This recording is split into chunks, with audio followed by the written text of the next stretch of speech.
Amém. Salmo 126 diz: quando o Senhor trouxe do cativeiro os que voltaram a Sião, estávamos como os que sonham. Então a nossa boca se encheu de riso e a nossa língua de cânticos. Então se dizia entre as nações: grandes coisas fez o Senhor a estes.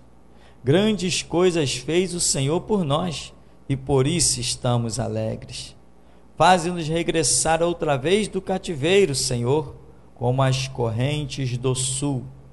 Os que semeiam em lágrimas cegarão com alegria. Aquele que leva a preciosa semente andando e chorando, voltará sem dúvida com alegria, trazendo consigo os seus molhos. Bem, irmão, poder sentar. Irmãos, se tem uma coisa que esse Deus invisível e real nos exorta, é confiar nele. Deus quer confiança. Deus quer que confiemos nele. Porque parece que ele só opera quando nós confiamos. Aí a Bíblia diz assim, sem fé é impossível agradar a Deus. Fé é confiança. E diz, é necessário, quer dizer, é uma necessidade, não tem como ser diferente. É necessário que aqueles que de Deus se aproximam creiam que ele existe e que é galardoador daqueles que o buscam. Isso é um pouco até chocante. É necessário que aqueles que se aproximam de Deus creiam que ele existe? Será que tem gente que se aproxima de Deus sem crer que ele existe? Eu vou te adiantar, tem. Tem muita gente que está dentro da igreja e nem sabe se Deus existe. Porque se soubesse que ele vive, apostaria a vida nele. E eu te pergunto, todos estão dispostos a apostar a vida em Cristo? Não, porque não sabem se verdadeiramente ele vive ou não. E essa vontade de Deus de ver o homem crer nele é um negócio impressionante, é um chamado constante há milhares de anos, desde que o primeiro homem está sobre a terra. Deus demonstra que vai sempre querer isso, essa proximidade com o homem, mas mediante a fé que o homem exerça em Deus. E aqui, quando o Senhor trouxe do cativeiro os que voltaram a Sião, estávamos como os que sonham. Então nossa boca se encheu de riso, nossa língua de cântico, e então se dizia entre as nações: grandes coisas fez o Senhor a estes, grandes coisas fez o Senhor por nós, e por isso estamos alegres. O povo foi levado cativo, mas está escrito que o cetro do ímpio não prevalecerá para sempre sobre a sorte do justo. Porém a Bíblia diz, no mundo tereis aflições, mas tem de bom ânimo, eu venci o mundo. Jesus teve aflições? Jesus chegou ao ponto das lágrimas, ou pior, das gotas de sangue que lhe escoaram no Getsêmani? Sim. Porém, Jesus venceu. O que Jesus nos ensina com a sua vida? Que momentos de aflições, momentos de angústia, momentos de luta, momentos de trevas, não significam o fim. Para Deus, muitas vezes, o teu momento de treva é de onde Ele quer principiar uma nova história. Mas se você, naquele momento, questiona Deus, duvida de Deus e pergunta: onde está o meu Deus? Aquele momento em que Deus iria principiar uma nova história de glória na tua vida, para levantar testemunho em todas as nações, para que todos vissem que grandes coisas fez o Senhor por ti. Se você duvida, aquele momento se torna o teu fim. Então você verdadeiramente precisa exercer a fé, você precisa verdadeiramente ter confiança, você precisa ter relacionamento com Deus e saber que ainda, como diz a Escritura, se eu tomar as asas da alva ou se habitar nas profundezas do mar, até ali a tua mão me guiará e a tua destra me sustentará. Os que confiam no Senhor vão renovar as suas forças como asas de águia, vão correr, não vão se cansar, vão caminhar e não vão se fatigar. Você crê nisso, irmão, nessa loucura? Eu acabei de falar uma loucura. Os que confiam no Senhor renovarão as suas forças como as asas da águia, vão correr e não vão? Como que vai correr e não vai se cansar? Como que vai correr e não vai se cansar? Eu sei como, você sabe como. Quando cremos no Senhor. Senão todos nós vamos correr e nos cansar. Eu estava olhando para a minha vida esses dias e eu falei assim, caramba, passaram-se, vão somar aí daqui a pouquinho, eu vou dizer, irmão, estamos comemorando 30 anos. Falei, está quase em 30 anos, mas quando eu olho para trás, parece que eu me converti hoje. O meu ânimo é tanto como, eu não consigo explicar.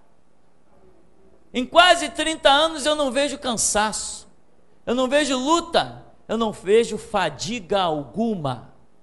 É como se eu tivesse começado a minha caminhada hoje, sem nenhum cansaço, sem nada. Eu me olho no espelho e digo assim, esse corpo está envelhecendo, mas por dentro ele está rejuvenescendo. A minha força no Evangelho, a minha força em Cristo Jesus, cada dia que passa, ela é maior, eu percebo isso. Eu vejo isso, eu sinto isso. A minha disposição e a minha vontade de trabalhar para Cristo.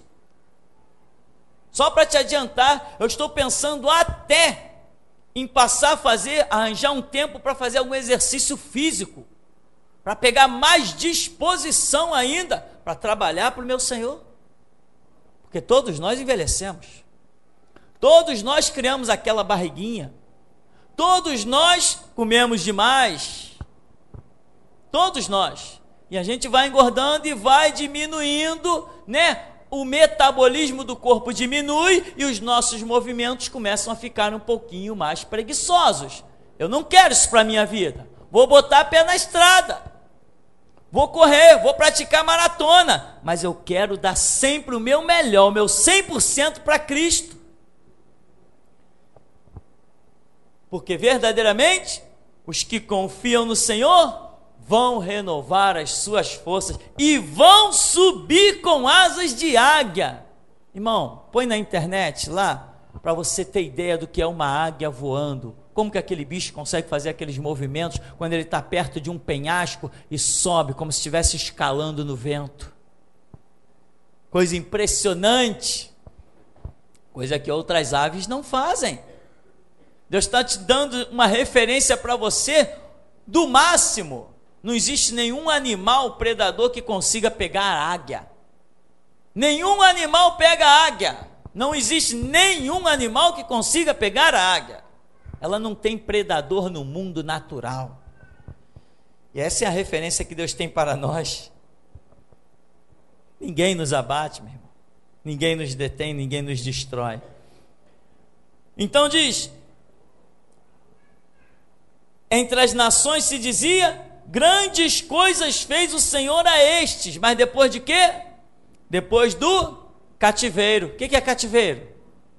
É angústia, é aflição, são adversidades, muitas vezes desesperos, Aqui vai falar assim, olha, tem uma parte que ele diz, então nossa boca se encheu de riso e nossa língua de cântico. Nossa boca se encheu de riso. Por que ele frisa o riso? É porque antes no rosto tinha lágrimas, angústias e aflições, O que são lágrimas? São aqueles momentos mais difíceis da nossa vida, em que nós nos recolhemos num canto para ali prantear e chorar, e dizer: Deus tem misericórdia da nossa alma, Deus tem misericórdia de mim. O que nós estamos querendo, irmão, mostrar para você nessa passagem bíblica? Que a tua angústia e a tua aflição pode ser apenas um projeto de Deus para te elevar às mais altas alturas. Quando o Senhor nos trouxe do cativeiro, as nações diziam: grandes coisas fez o Senhor por estes. Mas e antes deles irem para o cativeiro, as nações estavam quietas, ninguém dizia nada a respeito deles. Deus tem um plano, meu irmão, para você glorioso, e esse plano se chama fornalha de fogo ardente. Deus tem um plano para você glorioso, e ele se chama cova dos leões. Fornalha de fogo ardente, lá está Ananias, Misael e Azarias, ou Sadraque, Mesaque e Abidnego, diante de um rei, diante de um exército, diante de soldados. Não necessitamos de te responder sobre essas coisas, rei. O Deus que nós servimos, ele pode nos livrar da fornalha, da tua mão, e se ele não quiser livrar, nós não vamos servir as tuas estátuas, os teus deuses. Ponto final, acabou a história. O rei ficou irado, porque eles desafiaram o comando máximo de toda a terra. Vou repetir: eles desafiaram o comando máximo de toda a terra. Ali aonde eles estão como cativos, é o império que havia dominado o mundo inteiro. Eles estão diante de alguém que governa o mundo inteiro. E eles dizem: não temos satisfação nenhuma para te dar. Aí eles foram jogados na aflição da fornalha. Depois que eles saíram da fornalha, aí todo mundo disse: grandes coisas fez o Senhor por estes. Não disse? Pode não estar escrito, mas que disse, disse. Amém, meu irmão? Então, meu irmão, Deus tem planos para nós. Como que Deus poderia mostrar o seu poder sobre a fornalha de fogo ardente? Como Deus poderia mostrar que ele dobra qualquer soberano da terra? Como ele poderia mostrar que ele vence sem arma qualquer exército inimigo, se não tivesse alguém para entrar na fornalha? Deus precisa de homens valentes que entrem na fornalha, e não que fiquem por aí desfilando de talão de cheque, cartão de crédito. Deus não está precisando de rico, Deus está precisando de guerreiro. A riqueza serve para alimentar. Do Senhor é a terra, a sua plenitude, o mundo os que nele habitam. Ele abre porta onde não há porta, ele põe a mesa onde não tem mesa, ele serve onde não tem comida. No deserto ele manda os anjos, irmão. O que nós precisamos é confiar, e confiar ao ponto de entrar nas fornalhas da vida. Se Deus disser: estou preparando uma bonança para ti, fique feliz, regozija-te, mas não esqueça que ele também vai preparar uma fornalha. E a sua confiança não pode oscilar, não pode vacilar. Olha, então nossa boca se encheu de riso, esquecemos as lágrimas. Nossa língua de cânticos se dizia entre as nações: grandes coisas fez o Senhor a estes. Aí diz no verso 3: grandes coisas fez o Senhor por nós, e por isso estamos alegres. Depois das aflições, quando você permanece firme nas lutas, nas pelejas, você pode esperar que Deus vem com um manto de graça e de misericórdia, em que a tua triste aflição, meu irmão, fica somente na lembrança para testemunho, porque você nem lembra mais daquelas dores. Verdadeiramente Deus enxuga dos nossos olhos toda lágrima. Agora, se você é como alguns milhares ou milhões que já passaram sobre a terra, que serve um evangelho de paz e amor. Eu estou com um boi na sombra. Não tem gente que usa essa expressão? Estou com um boi na sombra. Quer dizer, estou tranquilão da vida, a minha vida não tem nenhuma luta, a minha vida não tem nenhuma prova, a minha vida não tem nenhuma dificuldade. Irmão, se a sua vida é sem nenhuma luta, sem nenhuma prova, sem nenhuma dificuldade, sem nenhuma intriga, ninguém te persegue, todo mundo é teu amigo, tu está sendo bem diferente do teu Senhor, do Senhor Jesus, não está não? E ele disse o seguinte: a um servo cabe ser igual ao seu Senhor. Então você tem que ter luta, tem que ter angústia, tem que ter aflição, de vez em quando usar uma coroazinha de espinho, uns grilhões, os cravos nas mãos, de vez em quando tem que levar umas chicotadas, uma cabeçada no nariz. Mas, ainda que te firam o calcanhar, você já sabe de uma coisa. Irmão, muita gente não atenta para essa realidade. A Bíblia diz assim, ó, sobre a semente da mulher: esta te ferirá a cabeça, e tu lhe ferirás o calcanhar. Quando você tem um calcanhar ferido, significa que o teu inimigo foi destruído. É diretamente proporcional. Calcanhar ferido e cabeça esmagada. Você já entendeu isso? Se o teu inimigo conseguir ferir o teu calcanhar, se ele conseguir te levar a alguma aflição, alguma angústia, alguma situação, significa que você acabou com ele, ele não vai nunca mais se levantar. Que é isso que a Bíblia diz: este te ferirá a cabeça, e tu lhe ferirás o calcanhar. Então, se o inimigo chegou e feriu o calcanhar, a cabeça dele já era, foi para o espaço. Na hora da luta, irmão, não é para fazer como alguns por aí. Onde está Deus? Deus sempre esteve no mesmo lugar, num trono de luz inacessível, é inabalável, não pode sofrer o mal, e você tem que viver isso. Na hora que você está na tua angústia, na tua aflição, no teu vale da sombra e da morte, a Escritura diz: ainda que eu andasse pelo vale da sombra e da morte, eu não temeria mal algum, porque tu estás comigo, a tua vara e o teu cajado me consolam, e tu preparas uma mesa perante mim na presença dos meus adversários.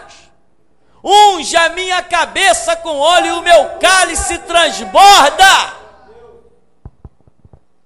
Não foge da fornalha não, meu irmão, porque a tua bênção está lá dentro. Não foge do vale não, porque é lá que você vai ver Golias cair, meu irmão. Não foge do vale não, irmão. Aceita o Espírito te empurrar para a dificuldade, como levou Jesus Cristo ao deserto para 40 dias ser tentado pelo diabo. Tu tem que ser igual ao teu Senhor. Nunca houve noite, nem nunca houve trevas, nem nunca houve aflições que abatesse um servo do Deus vivo. Nunca houve, nunca houve. Quando achavam-se, lá, mataram Pedro, mataram Estevão, mataram Tiago, mataram um monte, tá vendo? Esses crentes morreram todos. Daqui a pouco, no ano 80, no ano 60, vem Jesus e revela Apocalipse. E diz assim: mataram mesmo? Olha onde eles estão. O que vale mais? Ser um vivo ou ser um morto? O que vale mais, irmão? Ser um vivo ou ser um morto? Bem-aventurado, diz a Escritura, aqueles que desde agora morrem no Senhor. Apocalipse mostra que nenhum dos servos de Deus jamais foi derrotado. Eles estão lá debaixo do altar, falando diretamente com o Todo-Poderoso. Quem tem esse privilégio? Quem de nós alcançará uma graça dessa? Aqui diz ainda: faze-nos regressar outra vez do cativeiro, Senhor, como as correntes do sul. Os que semeiam em lágrimas cegarão com alegria. Os que semeiam, mas semeiam como? Com lágrimas. Deus não te chamou para uma obra onde você vai só sorrir? Deus te chamou para uma obra onde você vai chorar também. Então vamos tirar a capa da ilusão. Amém, meu irmão? Os que semeiam, ou melhor, vamos dizer assim, os que cegarão com alegria são os que semearam com lágrima. Por que que nos momentos de dificuldade, meu marido é um vagabundo? Ah, é? É mesmo? Quem te disse que teu marido é um vagabundo? Foi o teu Deus? Ou essa tua mente poluída que nunca se converteu ao cristianismo? Minha esposa não vale nada. Por quê? É a tua sabedoria que diz isso ou foi o teu Deus que te revelou? Esses meus filhos não prestam para nada. É mesmo? Ó sábio da terra, ó sapiência. Tem muita gente que está falando da sua própria cabeça, está falando dos seus próprios sonhos ou dos seus próprios pesadelos, dos seus próprios equacionamentos dos fatos. Deixa de ser sábio em si mesmo, meu irmão. Vai buscar sabedoria que vem do alto. Esta não falha, esta é poderosa, esta não mente, esta não traz engano. Tem muita gente por aí, meu irmão, que qualquer situaçãozinha arranja um monte de culpado. Culpa-te a ti mesmo, meu irmão. A Bíblia diz, o apóstolo Paulo escreve assim, que cada um de nós considere os outros superior. Mas é ao contrário, todo mundo quer se sentir acima dos outros. O Senhor Jesus disse assim, aquele que quer ser o maior que seja servo. Aquele que quer ser o maior, que seja servo. Senhor, quem será o maior? O que mais serve. A humanidade inverteu os fatores das equações de Deus. Inverteu. Bem-aventurados os humilhados, porque eles serão exaltados, diz a Bíblia. E os exaltados serão o quê? Humilhados, diz a Bíblia. Você que está querendo destaque, meu irmão, no caixão está escrito o teu nome. Não tem destaque para nós, meu irmão. Todo destaque pertence ao nome de Cristo. O profeta Daniel escreve dizendo, Senhor, a ti pertence a glória e a nós a vergonha. Que ele escreve o corar de rosto, quer dizer, a vergonha.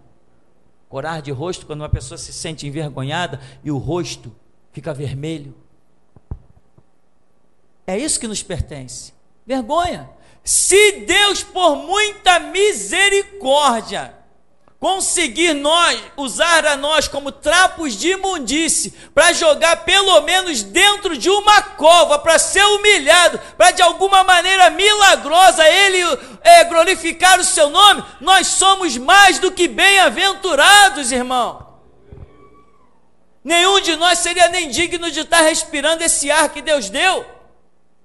Mas tem gente, os sábios e os santos da vida, que tudo que acontece de, entre aspas, errado, culpa os outros. Irmão, quando as coisas erradas acontecerem na tua vida, ao invés de você procurar um culpado, procure saber da vontade do Senhor nosso Deus.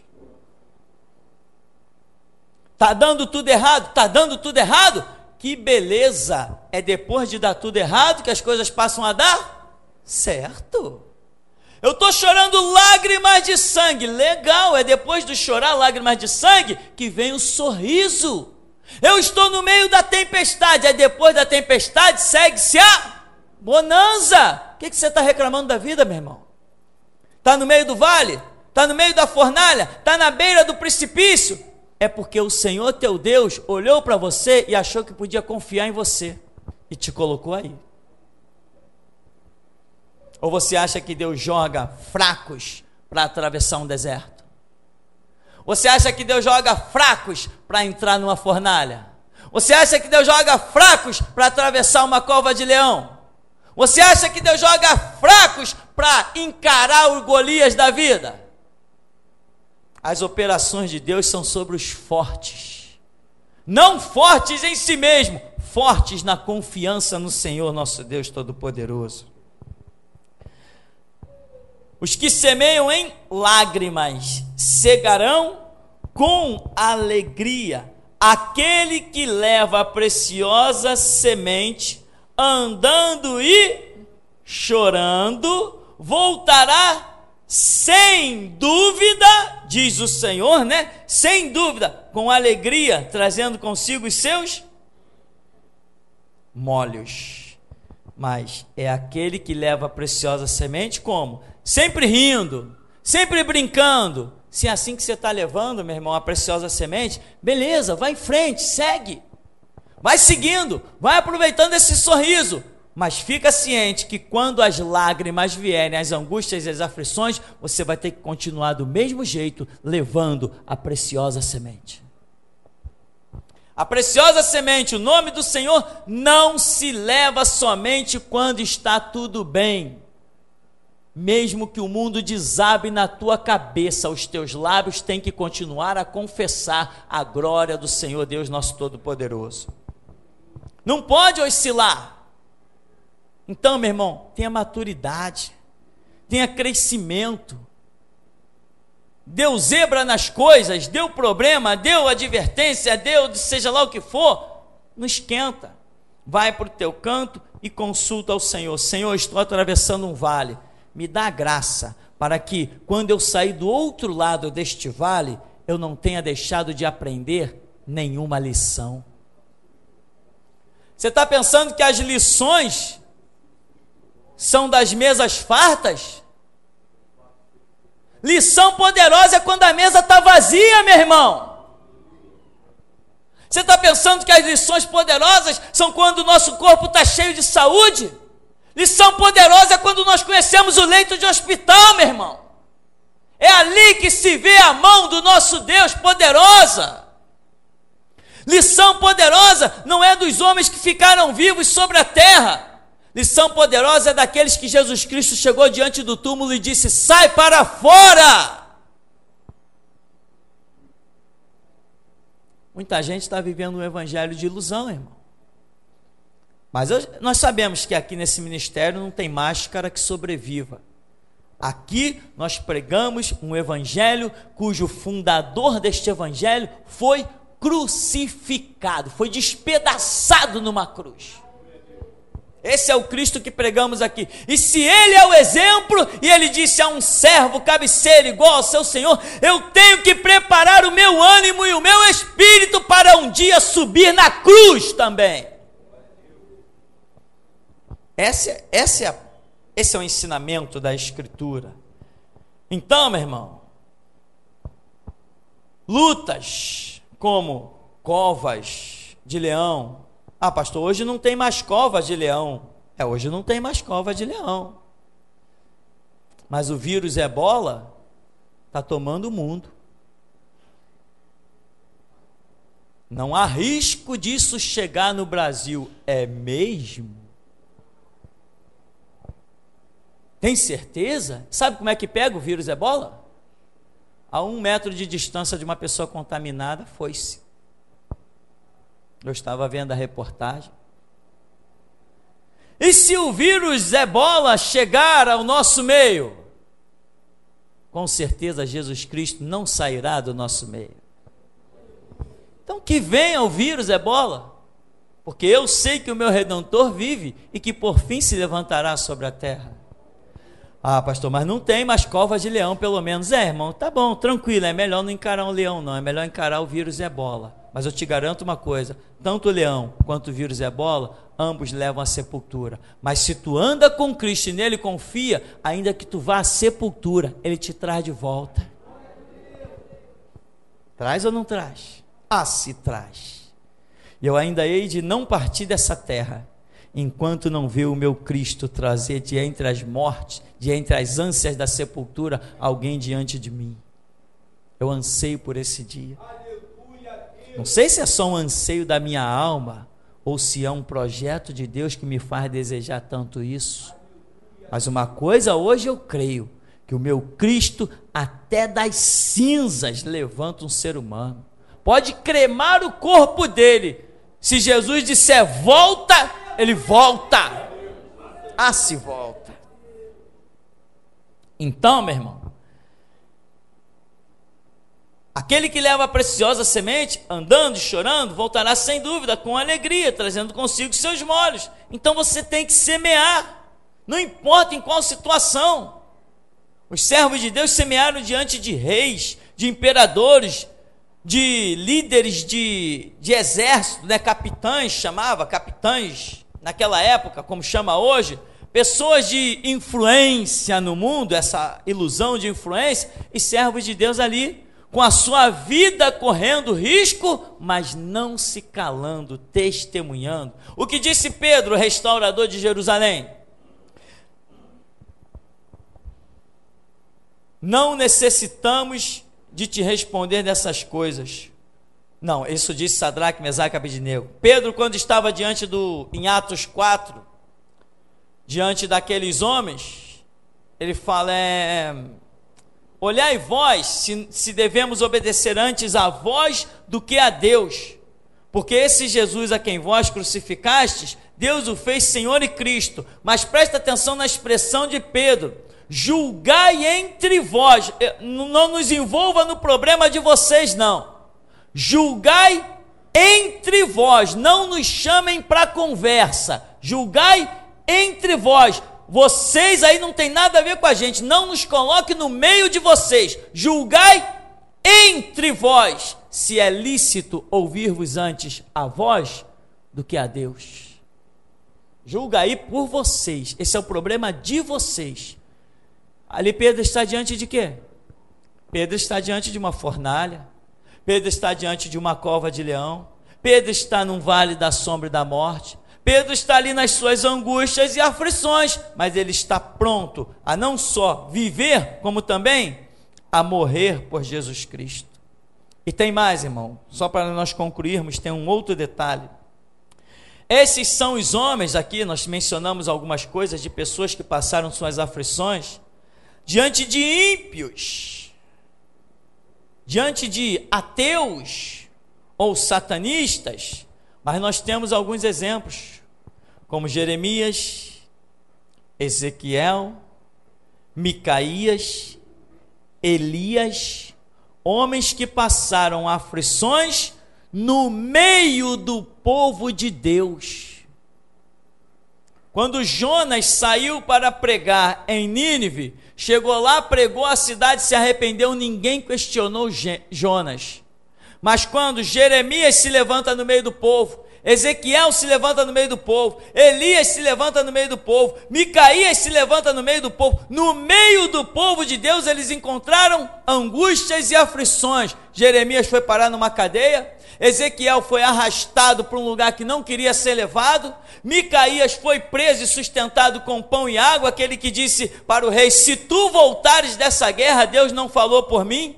Elias fugiu para salvar a sua vida, chegando a Horebe, e disse para Deus: Deus, mataram os teus profetas e só eu fiquei. Quando Deus lhe diz: não, Elias, volta pelo teu caminho, porque eu ainda tenho 7.000 que não dobraram o joelho a Baal, e aquelas bocas que não o beijaram, não adoraram a Baal. Então, meu irmão, veja bem, mesmo no meio do povo de Deus, ainda assim você pode encontrar dificuldades, lutas, angústias, aflições. Ou seja, tenha ânimo, quando Deus te deslocar para levar uma palavra dessas que Deus nos tem dado aqui, gloriosas, para um irmão teu que você quer vê-lo restaurado, quer vê-lo edificado, quer vê-lo abençoado, e quando ele te der mesmo sem mão, um tapa na face, meu irmão, não esquenta a cabeça, sacode a poeira dos pés e segue teu caminho, porque você semeou. E se você semeou lá na frente, você vai colher, mesmo que aquela semente que você semeou não germine naquele coração, germinará no teu galardão, porque você fez a tua parte. Então, meu irmão, não se preocupe se o evangelho é a tua filosofia de vida, a tua retórica, o teu entendimento, a tua regra, o teu conhecimento. Se é o evangelho, você não tem que se preocupar em que na sua vida tudo sempre vá bem. Você tem que se preparar para grandes adversidades, não só no mundo, como a Bíblia mostra, mas também no meio do próprio povo de Deus, como a Bíblia mostra. E se você estiver preparado para isso, não haverá em você o quê? decepção. Tem pessoas que se decepcionam tanto que se desviam. Conheci um homem que conheceu o ministério e ele levou CD para um, levou CD para outro, divulgou o site para outro. Depois de 3 meses que ele estava fazendo a obra, ele desistiu. Nós entramos em contato, ele falou assim: não, pastor, eu levei a palavra, mas ninguém quer saber da palavra, então eu desisti. Ele não estava preparado, irmão. Não estava preparado, de outro estado, não estava preparado para sofrer as adversidades, as angústias, para receber um monte de não, para ser discriminado.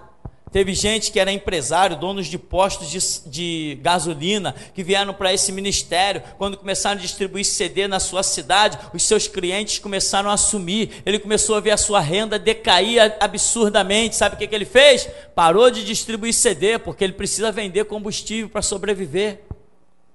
Era a fornalha dele, era a angústia dele. Sabe o que Deus ia fazer com ele? Ia tirar ele daquela venda do combustível e tinha com certeza um novo campo para ele, muito melhor, onde ele, com muito menos suor, muito mais dificuldade, muito mais angústia, que ele tinha muitas por ser um empresário desse ramo, ele ia desfrutar de coisas muito mais tremendas. Mas só que tem pessoas que dizem assim: mais vale um pássaro na mão que 2 voando.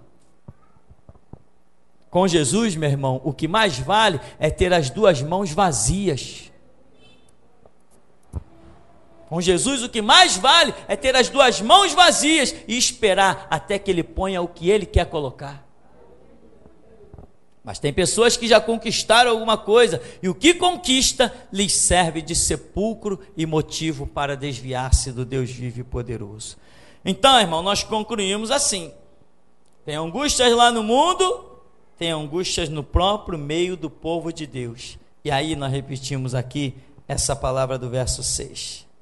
Aquele que leva a preciosa semente andando e chorando, voltará sem dúvida, com alegria, trazendo consigo os seus molhos. Então, irmão, pode ser gemendo, pode ser chorando, pode ser com angústia, pode ser com aflição, pode ser com dificuldade, pode ser alguém da tua família dizendo: amaldiçoa o teu Deus e morre. Pode ser alguém da tua família dizendo: você é um vagabundo que quer saber só de Deus, de Bíblia. Você é um fanático, você é um louco, você é um analfabeto da vida, você é um estúpido da vida. Mas mesmo com todas essas pancadas, eleve os teus olhos para os montes e saiba que o teu socorro vem do Senhor Deus, que fez os céus e a terra. Ele não deixará vacilar o teu pé. Aquele que te guarda não tosquenejará, nem dormitará o fiel guarda de Israel. Amém? E até aqui nos tem ajudado o Senhor Deus.